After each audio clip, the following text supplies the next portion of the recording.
Yo, PG, do you understand what business hours are? This is like the second time you've made a deal in the middle of the night, like literally 2 or 3 o'clock in the morning. It's ridiculous. But the deal that everybody has been waiting for, rumored about, has finally happened. Paul George, it is official, is now a Philadelphia 76ers. This is huge news, not only for Philly, but of course, the Los Angeles Clippers, because there's a lot, and I do mean a lot, to talk about a team that is going through by far the worst offseason we've seen in quite some time, for a team that initiated a new era of basketball that featured Paul George and played a huge part in bringing together the duo of him and Kawhi Leonard. Of course, this era was underwhelming, it was disappointing, but for it to finish off like this, basically leaving the Clippers high and dry with nothing in return, yeah, a lot to talk about there. But first, as always, let's talk positive. And when it comes to the Philadelphia 76ers, we knew this was going to happen. Like I stated before, several reports claiming that PG and the Clippers were not on the same page. They even tried to do the trade with the Warriors to send PG to play alongside Steph Curry, but that fell through, which basically then left Orlando and the Sixers as the only 2 teams left. And I mean, why would you not want to have the opportunity to play with an MVP caliber player in Embiid, a rising star in Tyrese Maxey, one of the better coaches in Nick Nurse, in the Eastern Conference that is significantly easier to get deeper into the postseason in contrast to the West, while also receiving the amount of money that you wanted. 5 years, $212 million. Now, is PG worth basically $50 million on a year-to-year basis? Of course not. With this type of money, he'll be the second or third highest paid player in the NBA, depending on how much money LeBron signs for. And Paul George shouldn't be anywhere near close in that conversation. Not even top 5, 10, or even 15 at this stage of his career. However, as we all know, the Sixers were desperate enough to pay whatever price point it was necessary to bring in a third star, even if it meant giving a 4-year deal to a 34-year-old at $50 million on a year-to-year basis. God knows who PG is going to be at 38 making that type of money, but nevertheless, you go all in because you're trying to maximize how many ever years left you may have with Joel Embiid before that starts to get a little bit shaky and rocky. And more importantly, you want to just maximize a player who is one of the top 5 players in the NBA, MVP caliber, and of course, you cross your fingers and you hope that you have a healthy postseason run, and when you get that, you want to be able to maximize that window of opportunity, and Paul George provides that to you tenfold. And the Sixers continue to make the most out of this opportunity by bringing in Eric Gordon, bringing back Kelly Oubre, and bringing back even Andre Drummond as a backup 5. All of this basically happened yesterday, filling out the roster, making them more of a complete team, and honestly, this all makes sense. Drummond as a backup big, which you've been desperately needing for God knows how long. Kelly Oubre, defensive-oriented wing, complements what you're trying to do, and also someone like Eric Gordon coming off the bench, veteran presence, a bit more consistency, and something that you've been lacking in terms of a secondary ball handler potentially. I love all of these moves, and these are all necessary for the Sixers to really be taken serious in the Eastern Conference that honestly is only being dominated by one team right now, because I do think a lot of other teams in the Eastern Conference should be really, really scary of what they now see with the Sixers. Of course, a lot of ifs that have to happen, in particular with Embiid and his health, but if Embiid is healthy, if Paul George is healthy, if this team can really figure it out within the next handful of months, I would easily say not only are the Sixers the second best team in the Eastern Conference, but they should be able to compete with the Boston Celtics, because the matchup problem with Joel Embiid does present something that the Celtics may not have an answer to with Al Horford getting older, and you never really know with Porzingis and his health issues as well. So huge win for the Philadelphia 76ers. Look kind of shaky there because it looked like you about to lose James Harden and get nothing in return for him whatsoever, and not being able to replace another star in his absence. But hey, you did what you needed to do. Crazy price point, but it was necessary, trying to maximize Embiid in the last couple of years on his contract. Now moving on to the Los Angeles Clippers, and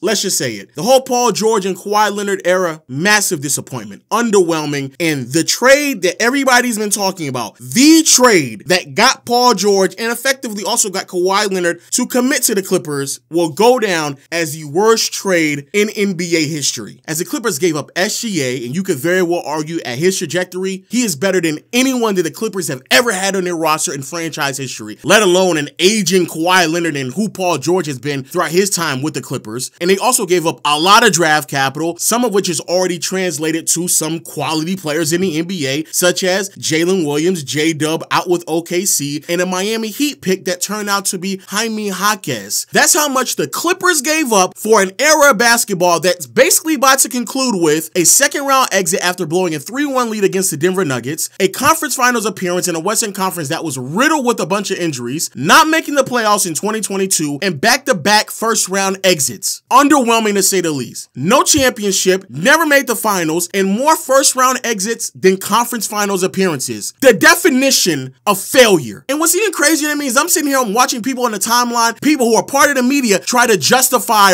or say, everybody would have done what they did. You tried to go out there and you win, and that's exactly what Steve Ballmer did. He threw a bunch of money out there to try to go out there and piece together a championship roster. And sure, let's say hypothetically speaking, we're going to give them that type of bail, even though it's crazy to me. Every single media member has been ultra critical on every other team in the NBA outside of the Clippers, despite the fact that going back to 2019, in the summer of 2019, when all these other teams were really piecing together their rosters to make a run for the next 5 to 6 years, the Clippers have been the most underwhelming team out of all of them. Yet, here we are and people shooting bail for them. Let's use the injury excuse, because that is very reasonable for a team that constantly dealt with those injuries. But when you're at the point where you are right now, I ask you, what exactly were the Clippers playing heading into this offseason? When you went to go trade for James Harden, you knew that this offseason was coming. You knew that you were going to have to give PG money and James Harden money because you knew that was a situation. And you're going to have to do that right after you gave Kawhi Leonard his contract extension. So why make the trade for James Harden if you weren't willing to sign the checks over and give them to the players? What are you doing? But fine, let's just say you thought the money for PG was way too much, especially with the new CBA second tax apron. Okay, cool. Steve Ballmer, apparently he got the money though, so I don't know why he afraid to spend the money, but okay, cool. Sure. But then you allow Paul George to walk for nothing though? Nothing?